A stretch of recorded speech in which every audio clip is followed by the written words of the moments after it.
halkani waa bariga deegaanka Jalam oo ka tirsan degmada Burtille ee gobolka Nugaal. meeshan hadda taagannahay waa god aad u weyn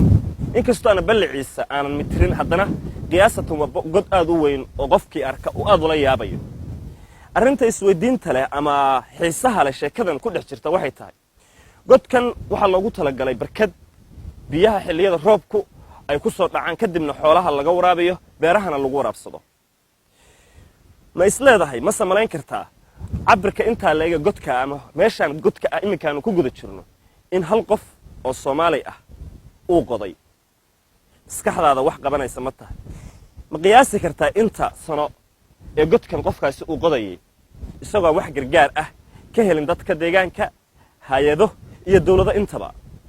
haddaba anagoo danaynayna xiisana u hayna sheekadan waxaanu jeclaysan inaynu la wadaagno bahda daawadayaasha TV-ga caalamiga ee CNN TV. ninka shaqadan qabtay godkan intaas oo sano qodayay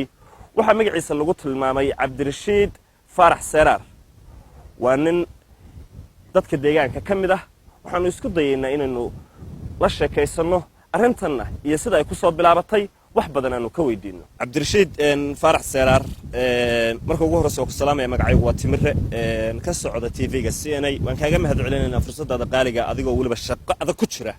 inaynu ka lumino. haddana waxaanu jecel lahay bal inaanu dadweynaha ama daawadayaasha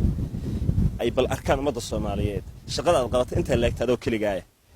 Cabdirashiid waxa sharaxaad kuma ka bixisaa fikirkan goorma horta kugu dhashay? fikirkan wuxuu igu dhashay walaale markii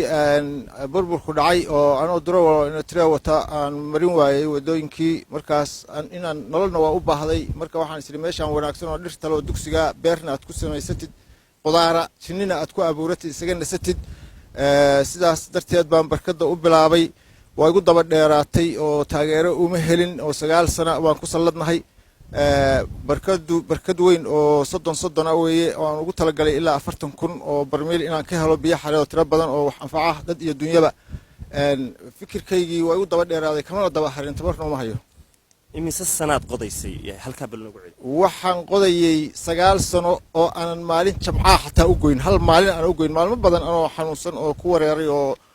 laga qaaday waa jirtay anoo kooma ku jiray inta xanuun qabtay meesha lagu yimid waata wax garab ah haday noqon lahayd dawlad haday noqon lahayd dad ganacsataa illa meesha barkadana ku taalo waa meel maran ah oo laamiga halbowlaha ah dad badan intay kugu soo leexdeen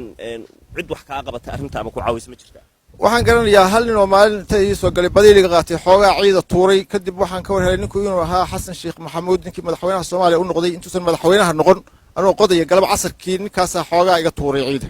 Xasan Sheekh Maxamuud laftigiis waxa haye hal sano ka hor intuusan madaxweynaha noqon bay ahayd markii madaxweynaha noqdayna waa ku farxo waxaan isaga ku dhisi doona iimaan waata. waxaan ku weydiinayaa qalabka isticmaashid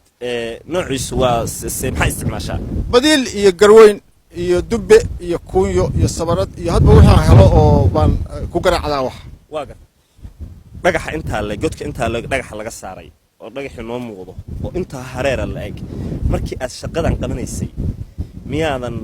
dareemin inaadan qaban karin oo wax ka tira badan tahay? markasta waxaan ka rajo qabay in aan taageero helayo oo haddii aan dhameeyo la ii qodayo dhamee baan islahaa dadka ila qodaha oranay ii dhisa tiraahid dhamayntii baa marka igu dheeraatay. waata rajada had leedahay hadda marka laga hadlayo godkan inaad qoday oo barkad ka rabtid waa ku fahanay laakiin imisaad is oran kartaa hadda hadaysan tusaale cili ku caawin ummaddu isin ku caawin anoo ka rajeynay dadka Soomaaliyeed markii muuqaalkan daawadaan in badan oo kamid ah inay ku soo raadin doonaan oo wixii ay ku tari karaan ku tari doonaan haddana marka ka tusaale qaadatay waqtigaas soo waday mislada waa sii wada ka dhaah arrintan. waxaan isleeyahay horta anigu haddii alla idmo waan wadayaa haddaan meydkayga laga qaadin oo inaan gaaro meeshii aan ku talagalay waa rabaa laakiin waxaan isleeyahay haddii aadan caawimo kale helin intii aan waday oo kale inay igu qaadanayso intii aad waday inay igu qaadanayso 9 sano oo kale. waata dadka markii ay ku yimaadaan ku arkaan nin waxa weeye Soomaalidu ilaa dabacad waxay u leedahay wixii ay qaadan weydo qofkay ku arkaan waxay dhan waa waalanta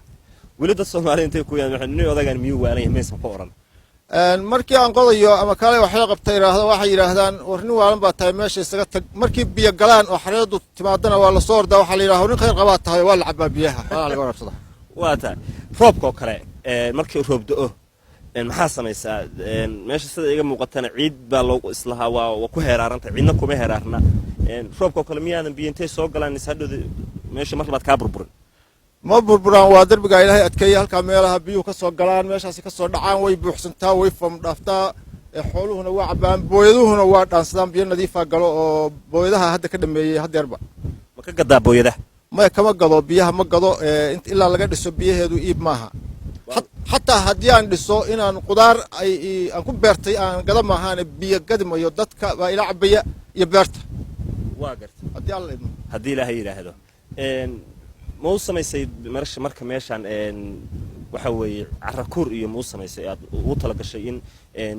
waxyaabaha dadka iyo aysan ku soo dhicin bacdamaa godkan uu aad u weyn yahay caruur ayaa laga yaabaa in dooxooyinka aaggaaga xoolo ku raacayaan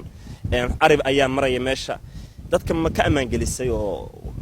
qorshahaas maxaa iyada laftigeeda ka si fiican baan ciidii ka soo baxday iyo dhagaxii uu ugu hareereeyay ugu biyo xiray shirkadda goolis niman la yidhaaho oo baa yimid oo ciiddii qaatay oo laami ku buuxbuuxiyey oo baneeyey waddadii haddii aan idhi ciiddii intii aad rabteen haddaa qaadateen inta aad nacdeen iga hagaajiya oo igu biyo xirana waa iga diideen hadda dacwaa noo socota insha allahu waa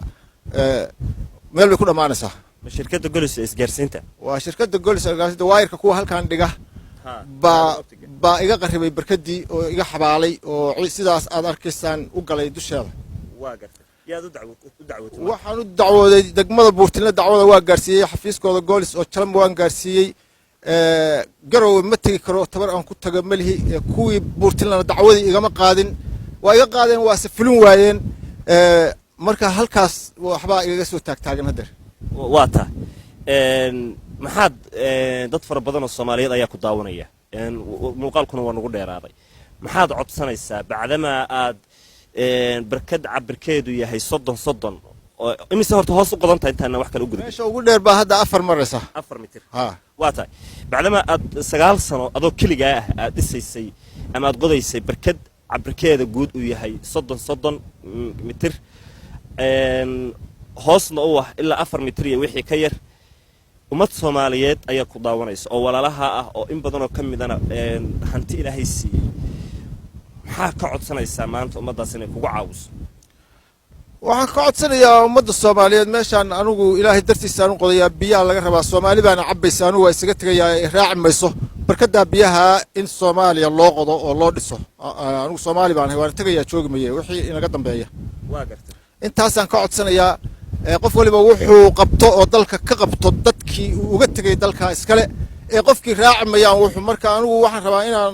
dadaalaya aan wadanka ka tago dadaalkii marka in laga qayb qaataan rabaa aad baad u mahadsan tahay cabdirashiid faarax seeraar khiyaarta hawada naga daawanaysay waa nin da'diisa qiyaasta haddaan qiyaaso 40 gaaray waa ninka xooga ah waxa uu danaynayay inuu markaasi dhiso barkadan oo ugu talagalay markiisa hore inuu ku waraabsado beer uu qorsheynayo inuu halkaan meel u dhow uu ka yagleelo ama uu ka sameeyo 9 sano sidaad daawanayseen warbixinta iyo waraysigaba 9 sano ayay ku qaadatay isagoo waliba yiri maalin jimca ama goyn inaan xanuunsado oo layga qaadana way dhacday haddaba maxaa la gudboon dadka daawanaya muuqaalkan arkaya godkan aan ku guda jirno oo qof Soomaaliya oo kaliya intaas isku hawlayay maxaa uu u baahan yahay dabcan waxa uu u baahnaan karaa in la garab istaago oo adduun iyo aakhiro waa kala badan yihiin xag alla loo shaqaysto oo ninkan odayga ah ee dadaalka iyo juhdiga inta lag meeshan gelinayay la caawiyo laga caawiyo ugu yaraan qalabkii uu markaas ku dhameystiri lahaa hawshan markii godka la dhameeyo lacagtii lagu dadi lahaa barkada lagu shamiiteen lahaa dabcan waa kharash aad u fara badan oo aan qiyaasayo isagu inuusan ahayn qof ku filan markaas haddaba waxaan rajaynayaa in daawadayaasha warbixintan daawan doona ama qof walba oo Soomaaliya oo muuqaalkan arka inuu soo raadin doono Cabdirashiid Maxamed Cabdiwali Nuur Timire waa bariga deegaanka Jalab DMI